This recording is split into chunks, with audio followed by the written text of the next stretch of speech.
Hello guys, this is my second video on group audit. So in this video I am going to discuss the objective of auditor in audit of CFS. देखो generally क्या है, देखो यहाँ पे group audit में क्या है, CFS की ऑडिट के बारे में बात किया जा रहा है। तो ऑडिट का प्रोसेस जो होता है वो CFS की करो, स्टैंड अलोन फाइनेंशियल स्टेटमेंट की करो, सबकी लगभग एक जैसी होगी, ठीक है। तो अगर ऑडिटर जो है वो ऑडिट करता है, ठीक है, वो CFS की करे या स्टैंड अलोन फाइनेंशियल स्टेटमेंट की करे, पहला उसका टारगेट क्या होता है, उसका पहला टारगेट ये होता है कि वो ये डिसाइड करे कि क्या जो फाइनेंशियल स्टेटमेंट है, ठीक है, वो हमें ट्रू एंड फेयर भी प्रेजेंट कर रहे हैं या नहीं प्रेजेंट कर रहे हैं, ठीक है। हमारा जो फाइनेंशियल स्टेटमेंट है in all material respect free from material statement है या नहीं है। उसके बाद हमें यहाँ पे ये दो चीज़ हो गई। तो to validate the requirement of CFS preparation and to satisfy himself that CFS is prepared as per applicable FRF to enable himself to express an opinion on true and fair view presented by CFS। तो objective में आपको क्या लिखना है, objective में सबसे पहले ये बताना है कि ऑडिटर का ऑब्जेक्टिव है कि वो ये ओपिनियन प्रेजेंट कर सके कि उसका जो फाइनेंशियल स्टेटमेंट है वो true and fair view present कर रहा है या नहीं कर रहा है, वो as per applicable FRF prepare किया गया है या नहीं प्रिपेयर किया गया है। इसके बाद to inquire into matter specified in section 143 subsection 1 of Companies Act 2013। Section 143 subsection 1 में ऑडिटर की ड्यूटीज़ के बारे में बताया गया है, ठीक है। तो उसको भी ये सेटिस्फाई करेगा। फिर to report on matter given in section 143, report on matter given in section 143 subsection 3 of companies act 2013। तो सबसे पहले ऑडिटर को देखना है कि एज पर एप्लीकेबल FRF उसका फाइनेंशियल स्टेटमेंट प्रिपेयर किया गया है या नहीं प्रिपेयर किया गया है। सेकंड में वो देखेगा कि उसका जो फाइनेंशियल स्टेटमेंट है वो ओपिनियन देगा इस बात पे कि उसका जो फाइनेंशियल स्टेटमेंट है वो true and fair view present कर रहा है या नहीं प्रेजेंट कर रहा है। फिर सेक्शन 141 सबसेक्शन 1 की में जो उसकी ड्यूटीज़ बताई गई उसको पूरा करेगा, ठीक है। 143 सबसेक्शन 3 के अंदर वो क्या करेगा, उसमें जो जो भी मैटर्स बताए गए उन सबके ऊपर वो अपना ओपिनियन एक्सप्रेस करेगा, रिपोर्टिंग करेगा, ठीक है। ऑडिटिंग द कंसोलिडेशंस, ठीक है, कंसोलिडेशन को क्या करना है, ऑडिटिंग करना है। ऑडिटिंग द कंसोलिडेशन प्लानिंग, तो ऑडिटिंग ऑफ कंसोलिडेशन, जब ऑडिटर जो है वो कंसोलिडेटेड फाइनेंशियल स्टेटमेंट की ऑडिट करने जा रहा है तो वो सबसे पहले क्या करेगा, तो सबसे पहले किसी भी काम को करने से पहले हमें क्या करनी होगी, प्लानिंग करनी होगी, ठीक है। प्लानिंग के दौरान हम क्या करेंगे, प्लानिंग जब हम कर रहे होते हैं तो सबसे पहले हम understanding of the entity and it's environment लिखेंगे। हम अपने ऑडिट का क्या नेचर, टाइम, एक्सटेंट होगा, ऑब्जेक्टिव डिसाइड करेंगे। ऑब्जेक्टिव में जनरली हम ये डिसाइड करते हैं कि हमारे काम का नेचर, टाइमिंग एंड एक्सटेंट कितना होना चाहिए। मटेरियलिटी का लेवल डिसाइड करेंगे कि ऑर्गेनाइजेशन में क्या मटेरियलिटी का लेवल है। यही सारी चीज़ें यहाँ पे बताई गई हैं प्लानिंग ऑफ ऑडिट में, ठीक है। तो ऑडिटिंग द कंसोलिडेशन, यहाँ बोला planning audit of financial statement. Before commencing audit of consolidated financial statement, auditor should make plan for the following, ठीक है।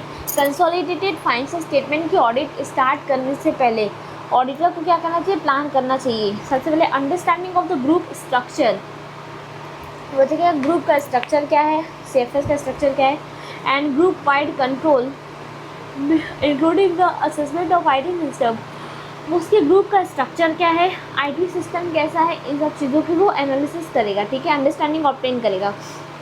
फिर understanding accounting policies of the parent and its component as well as of consolidation process, ठीक है। सबसे पहले auditor क्या करता है, IT सिस्टम देखेगा आपका और ग्रुप स्ट्रक्चर। देखो अंडरस्टैंडिंग लेने का जो काम होता है, अंडरस्टैंडिंग लेने का काम हम कहाँ पे करते हैं, अंडरस्टैंडिंग लेने का काम हम ऐसे 315 के अंदर करते हैं, ठीक है। तो अंडरस्टैंडिंग ऑडिटर को किसकी लेनी है, सबसे पहले ग्रुप स्ट्रक्चर की लेनी है। मतलब इसका जो कंसोलिडेटेड फाइनेंशियल स्टेटमेंट है वो स्ट्रक्चर में क्या दिखेगा कि इसमें कौन कौन सी सब्सिडरीज, एसोसिएट इंक्लूड की गई हैं, ठीक है, जॉइंट वेंचर्स इंक्लूड किए गए हैं, कितनी कंपनीज़ हैं, और हमारा जो पेरेंट कंपनी है उसका IT सिस्टम कैसा है, ठीक है। पहले तो ऑडिटर ये देखेगा, इसकी अंडरस्टैंडिंग लेगा। अंडरस्टैंडिंग किसकी लेगा, ग्रुप स्ट्रक्चर की, IT सिस्टम की, ठीक है। उसके बाद सेकंड ऑडिटर क्या देखेगा, फिर अंडरस्टैंडिंग ऑडिटर किस लेगा, किस चीज़ की लेगा, कंपोनेंट्स की लेगा, ठीक है। कंपोनेंट मतलब जैसे एक्स लिमिटेड है हमारा, ठीक है, ये हमारी पेरेंट कंपनी है। अब उसकी सब्सिडरी है A limited, B limited, C limited, तो ये क्या है उसकी, ये उसके कंपोनेंट हो जाएंगे। तो ऑडिटर सबसे पहले ग्रुप का स्ट्रक्चर देखेगा, आईटी सिस्टम को समझेगा, उसके बाद कंपोनेंट की अंडरस्टैंडिंग लेगा कि कौन कौन से कंपोनेंट इंक्लूडेड है उसमें, ठीक है। और सीएफएस को बनाने का प्रोसेस क्या है, कौन कौन से अकाउंटिंग पॉलिसीज़ जो है वो पेरेंट कंपनी फॉलो कर रही है, और उसके जो कंपोनेंट है, जो सब्सिडियरीज एसोसिएट जॉइंट वेंचर है, वो किस तरीके के अकाउंटिंग पॉलिसीज़ फॉलो कर रहे हैं, और किस तरीके से कंसोलिडेशन का प्रोसेस किया जा रहा है, इस चीज़ की अंडरस्टैंडिंग लेगा, ठीक है। इसके बाद डिटरमाइन करेगा nature, timing and extent. Understanding किसकी लेनी है, ग्रुप के स्ट्रक्चर की, आईटी सिस्टम की, accounting policy of parent company and its component और कंसोलिडेशन के प्रोसेस का। फिर नेचर, टाइमिंग एंड एक्सटेंट उसको डिटरमाइन करना है, ठीक है। Determining the nature, timing and extent of the audit procedures to be performed based on the assessment of the risk of material misstatement. आप अपना नेचर, टाइमिंग एक्सटेंट किस तरीके से डिसाइड करोगे अपने काम का, ऑडिट का, जाहिर सी बात है रोमम पे डिसाइड करते हैं। Risk of material miss statement, risk of material miss statement जितना ज़्यादा होगा आपको उतना ज़्यादा ऑडिट प्रोसीजर परफॉर्म करना पड़ेगा to make yourself enable to express opinion that financial statement is free from material misstatement है या नहीं है, ठीक है। तो इस बात को डिसाइड करने के लिए आपको रोमम देखना पड़ता है, रोमम के बेस पर ही एनटी डिसाइड होती है। उसके बाद हमें देखना होगा determining the extent of use of other auditors work in audit. हम डिटरमाइन करेंगे extent of use of other auditors work in audit, ठीक है। हम डिटरमाइन करेंगे कि दूसरे ऑडिटर के काम को हम किस तरीके से अपने ऑडिट में यूज़ कर सकते हैं। दूसरे ऑडिटर इन द सेंस हम यहाँ पे ग्रुप ऑडिट में क्या कर रहे हैं, सीएफएस की ऑडिट कर रहे हैं, ओके। तो सीएफएस की ऑडिट करते समय ऑडिटर जो है वो सीएफएस में, जैसे एक्स लिमिटेड है, एक्स लिमिटेड की ऑडिट रामकर, ये रामकर है, ठीक है। एबीसी लिमिटेड है, अलग अलग है, एबीसी ये उसकी सब्सिडरीज है। ए लिमिटेड का ऑडिट जो है मान लो सीए श्याम ने किया है, तो अब जब सीए राम सीएफएस की ऑडिट कर रहा है तो जाहिर सी बात है जब वो ए लिमिटेड की स्टैंड अलोन फाइनेंशियल स्टेटमेंट को देखेगा तो वो सीए श्याम के काम को भी यूज़ करेगा। तो इसमें ऑडिटर को ये डिटरमाइन करना है कि वो दूसरे ऑडिटर के काम को कितना ज़्यादा अपने काम में यूज़ कर सकता है, ठीक है। इसके बाद coordinating work to be perform, उसको जो जो काम परफॉर्म करना है उसको क्या करेगा, कोऑर्डिनेट करेगा, ठीक है। Coordinating the work to be perform, क्या क्या काम हमें परफॉर्म करना है उसको कोऑर्डिनेट वो करेगा। तो प्लानिंग में auditor planning audit of CFS की ऑडिट करते समय ऑडिटर क्या प्लान करेगा, ऑडिटिंग द कंसोलिडेशन हम पढ़ रहे हैं। प्लानिंग करते समय हमें ऐसे 315 और ऐसे 330 को दिमाग में रखना है। प्लानिंग हमेशा ऐसे 315 और 330 के हिसाब से ही होती है। अब प्लानिंग आप सीएफएस की करो चाहे किसी और ऑडिट की करो, प्लानिंग में सबसे पहले हम क्या करते हैं, सबसे पहले हम अंडरस्टैंडिंग लेंगे, ठीक है। अंडरस्टैंडिंग हमको यहाँ पे किस किस चीज़ की लेनी है, सीएफ ग्रुप ऑडिट में ग्रुप के स्ट्रक्चर की, आईटी सिस्टम की। फिर हमको देखना है कि हमारा कंसोलिडेशन का प्रोसेस क्या है, उसकी अंडरस्टैंडिंग लेनी है। उसके बाद हमें देखना है कौन से accounting policies parent company follow कर रही है और किस तरह, और क्या वही अकाउंटिंग पॉलिसीज़ हम उसके कंपोनेंट फॉलो कर रहे हैं या नहीं कर रहे हैं। अंडरस्टैंडिंग लेना है group structure, IT system, accounting policies और कंसोलिडेशन प्रोसेस का। डिटरमाइन करना है nature, timing and extent of the audit procedures on the basis of the रोमम। उसके बाद उसको क्या करना है, कोऑर्डिनेट करना है अपने काम को, ठीक है। Coordinating the work to be perform. तो प्लानिंग के अंदर आपका 4 पॉइंट आएगा, 4 पॉइंट दिमाग में रखना, अंडरस्टैंडिंग लेना है, डिटरमाइन करना है, कोऑर्डिनेट करना है, ठीक है। और उसको ये भी देखना है, डिटरमाइन 2 चीज़ें करनी है, ठीक है। डिटरमाइन करना है नेचर, टाइमिंग, एक्सटेंट, और फिर उसको डिटरमाइन करना है एनटी जो है वैसे 330 में आएगा, ठीक है। और स्पेशल प्लानिंग के अंदर हमारा आएगा कि हमें देखना है कि हमें दूसरे ऑडिटर का काम कितना अपने यूज़ में हम ले सकते हैं। Determining the extent to be used, extent of work of other auditor used in CFS, ठीक है। फिर coordinating the work to be perform. Determine से 2 पॉइंट है, अंडरस्टैंडिंग से 2 पॉइंट है, कोऑर्डिनेटिंग में 1 पॉइंट है। फिर है completeness of information regarding inclusion of companies in CFS, completeness of information regarding inclusion of component in CFS. Auditor ये भी देखेगा कि CFS के अंदर जो भी इंफॉर्मेशन इंक्लूड किए गए हैं वो कंप्लीट है या नहीं है, ये ऑडिटर यहाँ पे चेक करता है। तो इसके लिए ऑडिटर क्या करेगा, अभी हमने प्लानिंग में पढ़ लिया, प्लानिंग में 5 पॉइंट है, ठीक है। अंडरस्टैंडिंग से 2, डाटा माइनिंग से 2 मतलब एंटी और रोमन के बेसिस पर, और use of other auditors work, ठीक है। फिर कोऑर्डिनेटिंग, ये 5 पॉइंट प्लानिंग में आएगा। अब हम यहाँ पे पढ़ रहे हैं कि completeness of information regarding inclusion of component in CFS। हमें देखना ऑडिटर शुड वेरीफाई, ऑडिटर को क्या करना होगा, वेरीफाई करना होगा। Auditor should verify that all component have been included in CFS। Auditor को ये वेरीफाई करना है कि CFS में सारे के सारे कंपोनेंट इंक्लूड किए गए हैं या नहीं किए गए हैं, ठीक है। In respect of completeness of this information he should perform the following procedures, ठीक है। तो completeness of information included in CFS को चेक करने के लिए ऑडिटर क्या क्या करेगा, कंप्लीटनेस को चेक करने के लिए ऑडिटर सबसे पहले देखेगा review his working paper for prior years for non component, ठीक है। वो सबसे पहले उसके वर्किंग पेपर्स का रिव्यू करेगा, review his working papers for prior years for non component, जो भी कंपोनेंट वो जानता है, ठीक है, प्रायर ईयर के, उसके वर्किंग पेपर का रिव्यू करेगा।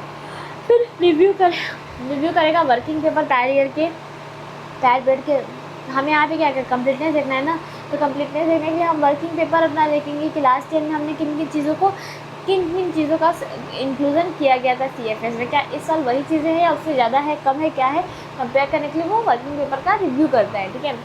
उसके बाद रिव्यू करेगा पेरेंट के प्रोसीजर्स, जो पेरेंट कंपनी है उसके जो भी प्रोसीजर्स हैं, ठीक है, रिव्यू करेगा parent procedures for identification of various component, ठीक है।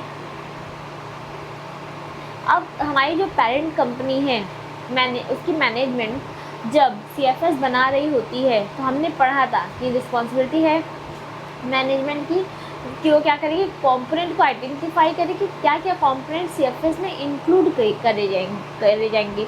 तो उस जो पेरेंट कंपनी कंपोनेंट को डिसाइड करते समय जो वर्क परफॉर्म करती है उस काम का भी रिव्यू करेगा वर्किंग पेपर का, रिव्यू करेगा पेरेंट के प्रोसीजर का कि वो किस तरीके से कंपोनेंट का आइडेंटिफिकेशन करती है।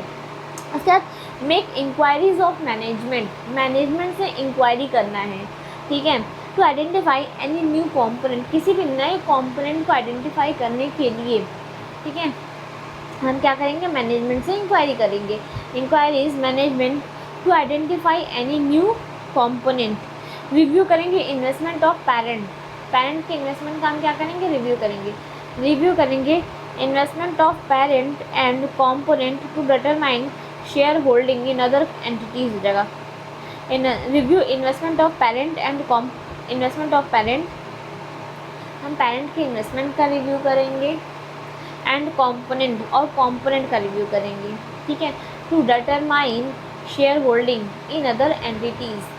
तो हम देखेंगे हम क्या करेंगे, पेरेंट क्या क्या इन्वेस्टमेंट कर रहा है और उसके कंपोनेंट कहाँ कहाँ इन्वेस्टमेंट कर रही है, ताकि हम होल्डिंग डिसाइड कर पाए, ठीक है, शेयर होल्डिंग डिसाइड कर पाए अदर एंटिटीज़ में। Review investment of parent and its component to identify share holding in other entities हो जाएगा। रिव्यू करेंगे जॉइंट वेंचर्स को, joint ventures, joint arrangement and statutory record maintained by parent, ठीक है। तो पेरेंट जो भी रिकॉर्ड्स मेंटेन कर रहा होता है हम क्या करेंगे, रिव्यू करेंगे जॉइंट वेंचर्स का रिव्यू करेंगे, जॉइंट एग्रीमेंट का रिव्यू करेंगे joint ventures, joint agreement and statutory record का, क्योंकि मेंटेन्ड बाय पेरेंट है। क्या आइडेंटिफाई करेंगे चेंजेस इन शेयर होल्डिंग में जो भी चेंजेस आ रहे हैं उसको आइडेंटिफाई करेंगे, changes in share holding that have taken place during reporting period. Identify करेंगे changes in share holding that have taken place, जो क्या कहते हैं taken place during reporting period. अगर रिपोर्टिंग पीरियड में हमारी होल्डिंग के परसेंटेज में कोई चेंजेस आती है तो उसको भी वो क्या करेगा, आइडेंटिफाई करेगा। तो ऑडिटर जो है वो कंप्लीटनेस चेक करने के लिए क्या क्या करेगा, कंप्लीटनेस चेक करने के लिए सबसे पहले वो प्रायर पीरियड के जो भी वर्किंग पेपर्स है उनका रिव्यू करेगा। फिर मैनेजमेंट और पेरेंट कंपोनेंट, CFS के कंपोनेंट को आइडेंटिफाई करने के लिए क्या प्रोसीजर परफॉर्म कर रही है उसको भी वो क्या करेगा, आइडेंटिफाई करेगा। फिर वो क्या करेगा, सबसे पहले तो ये देख लेगा, रिव्यू करेगा वर्किंग पेपर का और प्रोसीजर्स का। फिर वो देखेगा कि क्या रिपोर्टिंग के टाइम में कोई changes in percentage of share holding आया है, क्या होल्डिंग के परसेंटेज में कोई चेंजेस है, तो उसको भी वो देखेगा। वो रिव्यू करेगा जॉइंट वेंचर्स को और जॉइंट अरेंजमेंट को एंड स्टैट्यूटरी रिकॉर्ड को मेंटेन्ड बाय पेरेंट जो भी जॉइंट वेंचर्स, जॉइंट एग्रीमेंट और स्टैट्यूटरी रिकॉर्ड मेंटेन कर रहा है उसकी वो क्या करेगा, रिव्यू करेगा। इन्वेस्टमेंट ऑफ पेरेंट के इन्वेस्टमेंट का रिव्यू करेगा। पेरेंट के भी इन्वेस्टमेंट और कॉम्पोनेंट की जो भी इन्वेस्टमेंट है उसकी भी वो क्या करेगा, रिव्यू करेगा, ताकि वो अदर एंटिटीज़ में क्या शेयर होल्डिंग है ये आइडेंटिफाई कर पाए। ठीक है, इसका कोई हमें मेमोरी टेक्निक बनाना चाहिए ना। तो कंप्लीटनेस चेक करने के लिए सबसे पहले वो वर्किंग पेपर देख रहा है, रिव्यू करेगा वर्किंग पेपर का और पेरेंट के प्रोसीजर्स का। उसके बाद इंक्वायरी ऑफ मैनेजमेंट से इंक्वायरी करेगा कि उसने किस तरीके से कंपोनेंट को आइडेंटिफाई किया है, इंक्वायरी करेगा। इन्वेस्टमेंट ऑफ पेरेंट और कंपोनेंट देखेगा और फिर वो क्या करेगा, उसके बाद चेंजेस इन शेयर होल्डिंग भी वो देखेगा।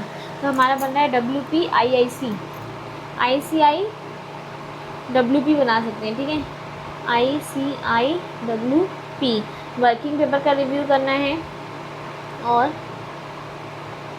आइडेंटिफाई और प्रोसीजर्स का, पेरेंट के प्रोसीजर्स का रिव्यू करना है। फिर हमें क्या देखना है, WP से ये हो गया। फिर आइडेंटिफाई करना है कि मैनेजमेंट किस तरीके से, मैनेजमेंट से इंक्वायरी करना है कि मैनेजमेंट किस तरीके से कंपोनेंट को आइडेंटिफाई कर रही है।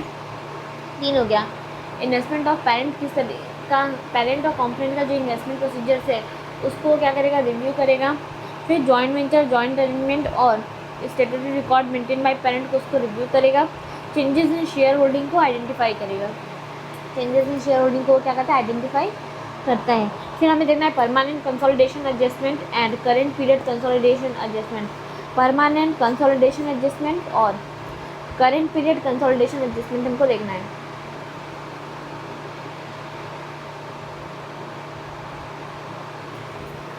Permanent consolidation adjustment and current period consolidation adjustment.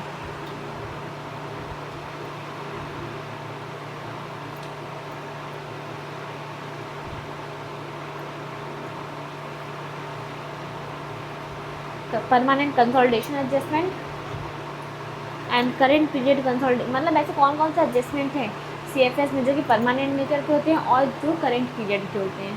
ठीक है, फिर permanent consolidation adjustment meaning adjustment that are made only on first occasion. ठीक है, परमानेंट कंसोलिडेशन एडजस्टमेंट क्या होते हैं और करेंट पीरियड कंसोलिडेशन एडजस्टमेंट क्या होता है। इसके पहले हमने प्लानिंग पढ़ी थी, कंप्लीटनेस पढ़ा था। प्लानिंग में हमने देख लिया था अंडरस्टैंडिंग से 2 पॉइंट है, डाटा माइनिंग से 2 पॉइंट है, कोऑर्डिनेशन से 1 पॉइंट है। ठीक है, उसके बाद हमें कंप्लीटनेस चेक करने के लिए वर्किंग पेपर देखना है, पेरेंट्स के प्रोसीजर्स को देखना है, मैनेजमेंट से इंक्वायरी करनी है और कंपोनेंट और पेरेंट के इन्वेस्टमेंट को देखना है इन अदर एंटिटीज़। अगर परसेंटेज ऑफ शेयर होल्डिंग में कोई चेंजेस आता है रिपोर्टिंग पीरियड में तो उसको देखना है। इतने पॉइंट्स हो गए। अब हमको यहाँ पे देखना है कि कौन कौन से परमानेंट कंसोलिडेशन प्रोसीजर होते हैं और कौन कौन से करेंट पीरियड कंसोलिडेशन प्रोसीजर्स होते हैं। परमानेंट कंसोलिडेशन प्रोसीजर्स में हमको क्या क्या चीज़ें देखनी है। Permanent consolidation adjustment meaning adjustment that are made only on first occasion और सब्सिक्वेंट हो जाएगा। ठीक है, ये काम करते हैं, इसको नेक्स्ट वीडियो में रिकॉर्ड करते हैं ना। Any some break bye.